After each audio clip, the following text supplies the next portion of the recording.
देखिए, आईपीओ बाजार की बात करते हैं। एचडीबी फाइनेंशियल का 12,500 करोड़ का आईपीओ बाजार में दस्तक देने वाला है। लेकिन सवाल ये कि बाजार में दलाल स्ट्रीट में इस साइज के आईपीओ कैसे कर रहे हैं, इसकी जानकारी देने के लिए होरमाज फताकिया हमारे साथ मौजूद हैं। बताइए होरमाज, क्या है जानकारी?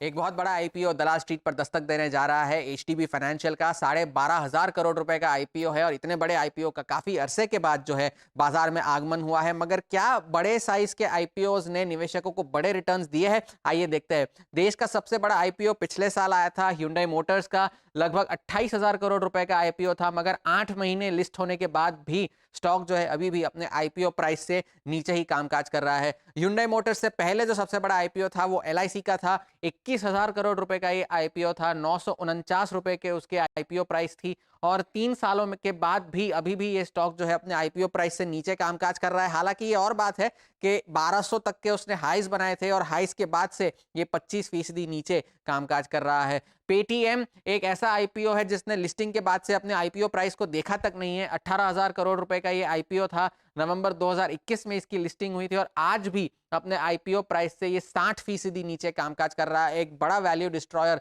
इमर्ज हुआ है पेटीएम पिछले 3.5 सालों में। कोल इंडिया बरसों से भारत का एक बहुत सबसे बड़ा आईपीओ था। पेटीएम के आगमन से पहले 15,000 करोड़ का ये आईपीओ था और बरसों की आउट परफॉर्मेंस के बाद हाल ही में जाकर के जो है कोल इंडिया ने अपने आईपीओ प्राइस को क्रॉस किया है और अब जो है अपने आईपीओ प्राइस से 60% ऊपर कामकाज कर रहा है। ये और बात है कि अपने रीसेंट हाइस से 30% नीचे है, मगर कोल इंडिया एक हैवी हेल्दी डिविडेंड यील्ड वाला स्टॉक भी है। एक और बड़ा आईपीओ जो पिछले साल आया था वो स्विगी का था। 11,000 करोड़ का आईपीओ था और नवंबर में इसकी लिस्टिंग हुई थी। अब भी अपने आईपीओ प्राइस से नीचे कामकाज कर रहा है और अपने पोस्ट लिस्टिंग हाइस जो कि 600 रुपए के ऊपर थे उनसे तो लगभग 40% नीचे जो है स्विगी कामकाज कर रहा है। और बड़े आईपीओस की श्रेणी में अगर हम देखें तो जीआईसी एक और नाम है। ये भी एक 11,000 करोड़ रुपए का आईपीओ था और 912 रुपए की इसकी लिस्ट आईपीओ प्राइस थी और आज भी ये एक और ऐसा स्टॉक है जिसने अपने लिस्टिंग प्राइस को या अपने आईपीओ प्राइस को आज तक देखा नहीं है। 60% नीचे अपने आईपीओ प्राइस से ये भी कामकाज करता हुआ। और आखिर में जो है एसबीआई कार्ड्स एक और नाम आता है। ये भी एक काफी अंडर परफॉर्मर रहा है और हाल ही में इसने अपने आईपीओ प्राइस को क्रॉस किया है और अब जाकर के ये 24% के रिटर्न्स अपने आईपीओ प्राइस से इसने ज्यादा दिए हैं। पेंडेमिक के दौरान इसकी लिस्टिंग हुई थी और हाल ही में एनटीपीसी ग्रीन एनर्जी की लिस्टिंग हुई थी। एनटीपीसी की एक यूनिट है, 10,000 करोड़ का इसका आईपीओ था। अब भी अपने आईपीओ प्राइस पे ही जो है ट्रेड कर रहा है और अपने पोस्ट लिस्टिंग हाइस जो कि 155-160 के आसपास है उससे लगभग 30% नीचे जो है वो कामकाज कर रहा है।